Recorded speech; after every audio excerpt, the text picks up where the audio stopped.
Welcome to By the Cottage Hearth with Dana Maree. I'll be taking you through the journey we make as healers, the impact we're yet to make, and the words to use to describe it. Come on in.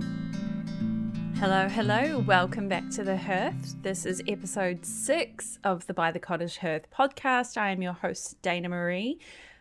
So excited to make it this far. If you are also neurodivergent, you will understand what I mean. Today I want to be talking about using shame to break the cycle. And the way that I speak about shame may be a new perspective for you. You may not have heard me speak about shame before. So I want to start off with just expanding on what shame is. You might know the term, but let's get really specific about what shame is. Shame is we could say, painful feeling. It's a not pleasant feeling that comes up because we think or we feel that something is wrong with us. It might come across as embarrassment. It might come across as humiliation. But the difference between this and other feelings, maybe like guilt, other crappy feelings that we experience, is that shame says something is wrong with us. And I think part of the reason why I got so passionate about shame was because it was a feeling that I had experienced so heavily throughout my life with the experiences that I had had. This is what contributed to me writing Now Get Back Up, the book where I shared my own experiences as my own insight into how I experienced and moved through shame and how I used it as a healing modality, which might seem quite counterproductive. And it also contributed to me going through my business iteration as a shame coach and the work that I did in that space. And it became really powerful for me because there was this shame that had come up as I was writing my stories, and I could identify how it felt. I could identify the decisions that I was making from that space. But then when I looked into it, I also found these threads of decisions that I continued to make on the other side of that shame coming up. And that was why I started using it in my work, in my healing spaces, because there was this process of identifying that the shame made us feel shitty about ourselves. But then what do we do with it then? And when I start, I think I describe it as a check engine light, which if your car has a check engine light on, please do something about it. Do not ignore it. But I started using check engine light as a metaphor for shame, because shame tells you something needs to change. And it's not because the shame is right. It doesn't mean that the shame story telling you that there's something wrong with you is right. It's because you are feeling a certain way about that piece of yourself. You are experiencing this feeling of shame.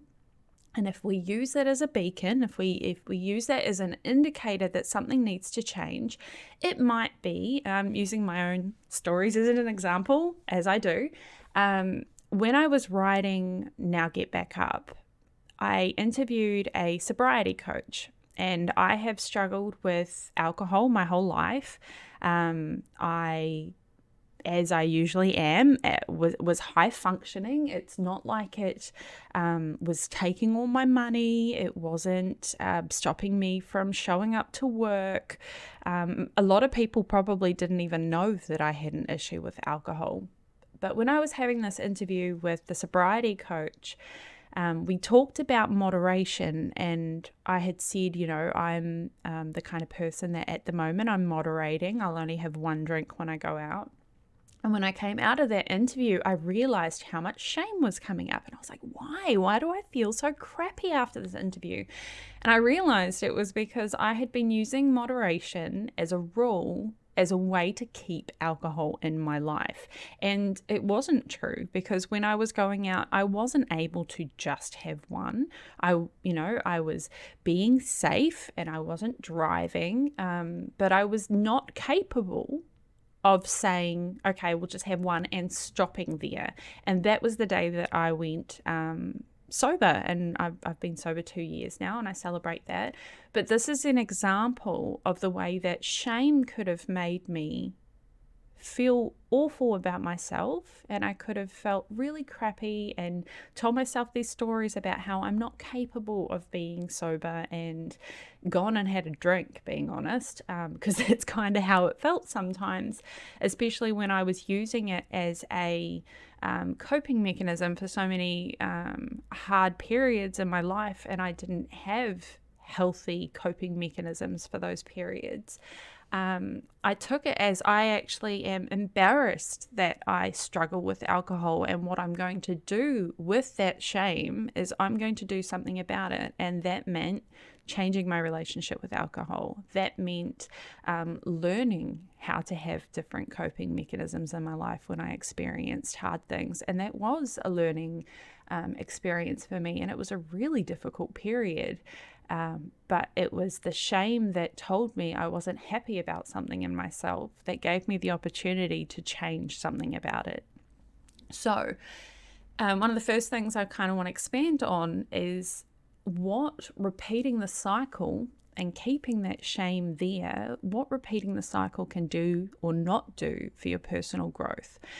If you are aware of these stories, because awareness is always going to be the first step, if you are aware that these stories are coming up, that you are feeling a certain way about yourself, if you know that these are kind of raw nerves for you, and you choose to stop at acknowledgement, but you don't continue through the process of making a change, right? If you're just observing, going, well, that's there, and then you just carry on, you're not growing from it, because you're resisting the confrontation of going into that story, and you end up doing the same things you've always done. It's that kind of idea of if you believe that when we come into a new life, this is also acknowledging not everyone has the same beliefs, but if you come into a new life and you make decisions or choices about the lessons you want to learn while in this lifetime, is the world, the universe, going to continue to put you in positions to learn that lesson until you learn that lesson? Shame is going to work the same way. That shame story is going to be there as long as you're continuing to react, you continue to treat it the same way you always have, because that's comfortable. Right? That's familiar, especially if it's one that you've carried for a really long time. If you're always reacting the same way, you're going to get the same outcome. But if you break that cycle, if you say, no, actually, I'm going to confront what this means to me, you give yourself the opportunity to tell a different story. You give yourself an opportunity to take back that piece of you that's been buried behind that shame for so long. Now, this might look like seeing a therapist, or it might look like exploring it with healing work. It might look like having conversations with people that are really uncomfortable, but taking that step out of what your usual cycle has been with that shame story, that in itself is taking that next step onto the other side of shame, because you're not just saying, okay, cool, you're here, and then letting it live there, letting it stay there, and just like a squatter being there in your head rent free, taking up space and impacting the decisions and choices that you make for yourself in your life, going one step further, even if it's just that baby step further, to address why that shame is there.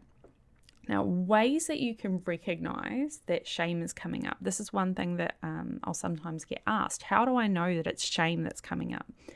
If you're having a conversation or you see something online and you feel defensive, I think we can all relate to that one. If you feel defensive by a stance that someone has taken, just because it has made you defensive, it doesn't mean that something is your fault. It doesn't mean that you are necessarily in the wrong. It might, let's be honest, but being defensive is a protection response. It is something that we are doing in response to something else, and it's because it's coming from that feeling. Maybe we get defensive about not going to university. Maybe that defensiveness comes from the idea that we don't feel like we can go to university because we don't think we're smart enough. And that comes out as defensiveness. Maybe we are defensive because we don't have kids and we're constantly getting asked, when are you going to have children? And maybe that defensiveness is coming from the fact that maybe we can't, or maybe we're actually childless by choice, and we're defensive of that because whether we are standing strong in that decision or not, there's a shame around that has been created because maybe our families don't accept us for making those choices.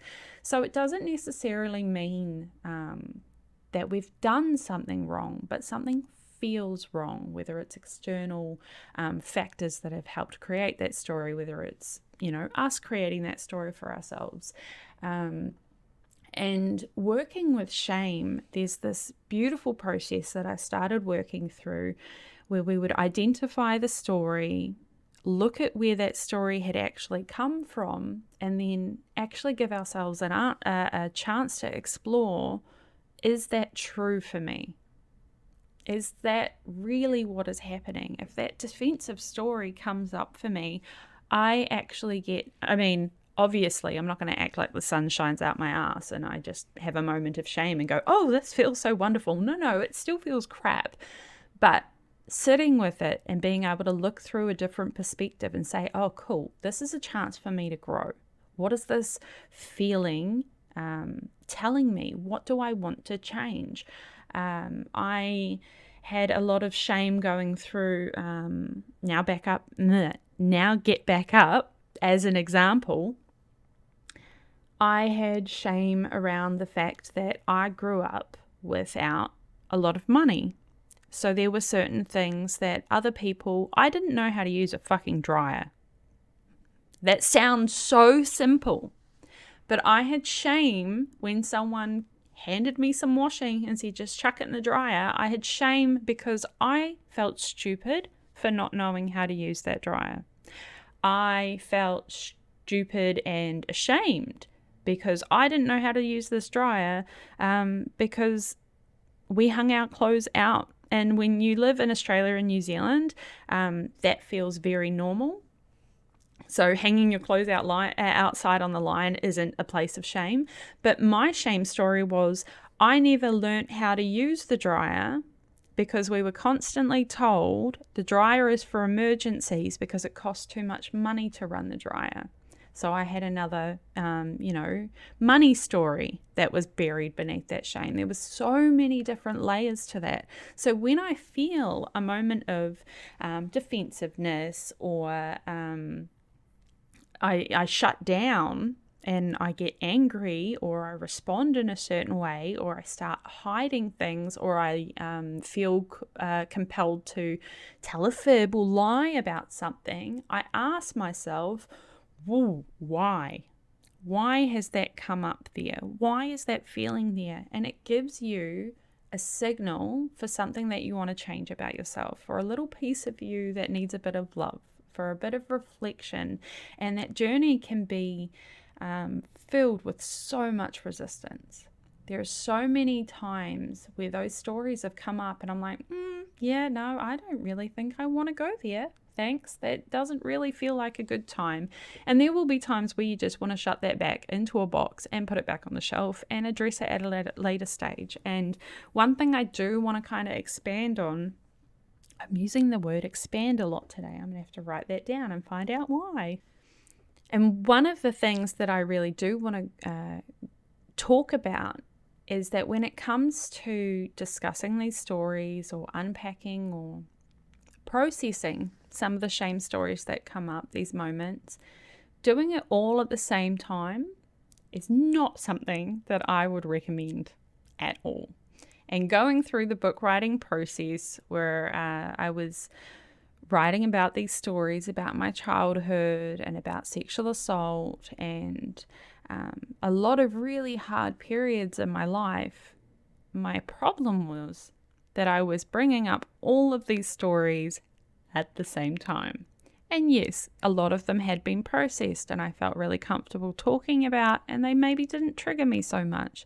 But there was some there that were peeling back that onion, as we do, and it had a lot of stories that were coming up that were a lot deeper than I think I had given credit, and they needed a lot more work to really identify where that shame had come from for me and what it was telling me I was capable of. And as a result, I realized that shame was a modality that I had actually built my business around. And if you've heard me say, as a healer, you shouldn't build your business on your modality, I'm not just preaching. I am, that is coming from a space of learned experience as someone who did make my business about my modality.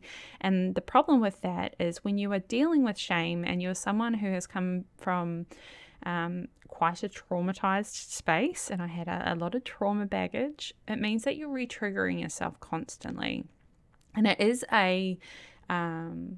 something we have to keep in mind as healers when we're working with people who have been through similar experiences to us, is you've got to make sure that you have the right support in place when you are exploring these stories. So whether that's going to be professional support, whether that's going to be a family member or a friend that you're speaking to. I wish that going through that book, I had have reached out a lot more, because I think it would have really made a difference as to how I explored those stories. Maybe I wouldn't have blown up my business in the dramatic way that I had. I would have just, put up a gone fishing sign and just taken a bit of a step back. But I did feel this need to just completely step away from it, because it had brought up so many pieces of myself that I hadn't even realized that I had abandoned. So many pieces that I was mourning, thinking that I'd never be able to bring them back. Things like stories of telling myself I'm not capable of university study because of my neurodivergence. I will not be able to get a degree. So instead of getting myself some support to be able to pursue that as something that I really wanted to do, I told myself I never want one because I don't believe in uni education. Obviously, that's the healthy way to deal with that piece coming up. And what I did is I went and got jobs, and I went and had kids, and I put myself in a situation that made it very, very, very difficult for me to be able to go to university and get the degree that I actually do want to get, because then I didn't have a choice anymore, but I had put myself in that position in the first place. So yes, for anyone who's curious, I will be going and pursuing the degree that I want to do, probably in communications and people's human behavior, in a way that I'll be able to use it in my business, because it's not necessarily about getting the piece of paper for me. It's proving to myself that I am actually capable of doing that, and it's an experience that I wanted to have, but because of choices that I made in my life and family circumstances that I was in, I didn't get to pursue it at a younger age, the way that I really would have liked to. So it was these little pieces that, as I sat with them, without the pressure of exploring them through my business, without the pressure of being re-triggered by my clients who were, wanting me to hold the space for them. And it was beautiful, and I loved holding that space for them, but I wasn't doing the other side of it, which was taking care of me and myself and making sure that I was in the best headspace to be able to provide that, facilitate that healing for them.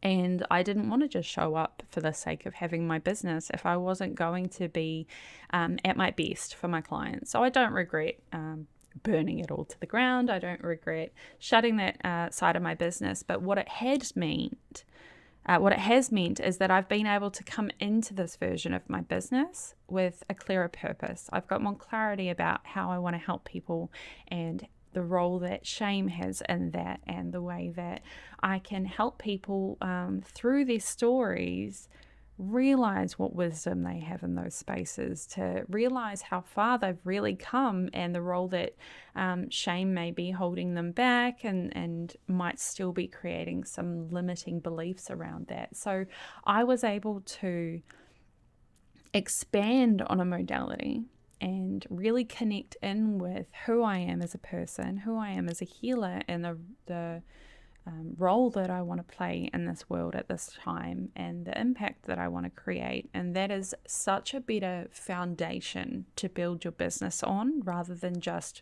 walking in the door and saying, this is my modality, I'm going to build everything around that, because then you don't get to use the other tools that you have. You don't get to take a bit of a breather from the hard sessions. It can be really draining, especially as someone who works with energy, who is doing that side of work as well, for every single session to be a hard one, where you have to make sure that you're keeping things safe for you and for your clients. You're making sure that they are feeling listened to. You're not cutting off right in the middle of a really big epiphany, and you can support them through that. And that can be a really hard way to build your business around. So if you feel like you've maybe done the same for your business, no judgment whatsoever. If you feel like maybe every session is getting a bit hard because you're only ever living in the hard moments and the real deep struggles, try and find a bit more light. And I'm not saying that from a love and light perspective. I almost threw up in my mouth a little bit. I mean that it is beautiful to want to explore the shadow. It is beautiful to want to alchemize the wisdom from those wounds, but we also need to remember what's on the other side of that. We need to have the hope. We need to have the goals. We need to have what's on the other side of that struggle. And if your work has become a bit too focused on the struggle and on the shadow, what could you do to bring a bit more hope into your work? What is the outcome that you're wanting to get your clients to? Because it's not just going to be the exploring of the shadow. It's going to be that revelation that you have at the end. It's going to be that reclaiming the pieces that were lost on the other side of that. When I go through these shame stories, it's always going to be about these pieces of myself that I get to reclaim. I get to reclaim that piece of me that wanted to go to university and get a degree. I get to reclaim that part of me that really wanted to be sober and wanted to have healthy coping mechanisms for the trauma that little inner Dana had experienced. I wanted to be able to embrace my neurodivergence and be accepted and loved and valued as who I am, not who I had to mask to be. So there was all of these beautiful pieces on the other side of that work. But when you get caught up in the marketing aspect of what is my client struggling with, and you're constantly speaking to those symptoms or to those struggles that they're having, sometimes we forget to touch in with the actual outcomes, and we don't want to live in the shitty feelings because that's not sustainable. It's not healthy for us. So especially if speaking to the outcomes has been something you've struggled with, maybe try and look at it through that lens rather than just having that focus on what's wrong, because we don't want to get caught up in the idea of just reflecting on what's wrong with us or what's wrong with the situation. Maybe creating a bit more desire, marketing, or looking into the outcomes that we want to achieve, the hope that we want to have on the other side of that work. So that is my 2 cents on shame, a little bit of deep dive into the work that I did and my kind of perspective on shame. If this has maybe brought something up for you, whether it's the way that you work with shame, the way that you the relationship you've had with shame, or maybe even just your own modality, as always, feel free to send me an email or connect with me on all of my platforms. I would love to hear from you. Otherwise, I shall see you on the next episode. Thank you for listening to this week's episode of By the Cottage Hearth with me, your host, Dana Maree. Make sure to like, subscribe, and follow on whatever platform you're on to be notified of new episodes. And you can also follow me on by the Cottage Hearth on Facebook and Instagram. Check out show notes for any links or freebie goodies that I might have going at the time. Otherwise, I'll see you on the next episode. Keep healing.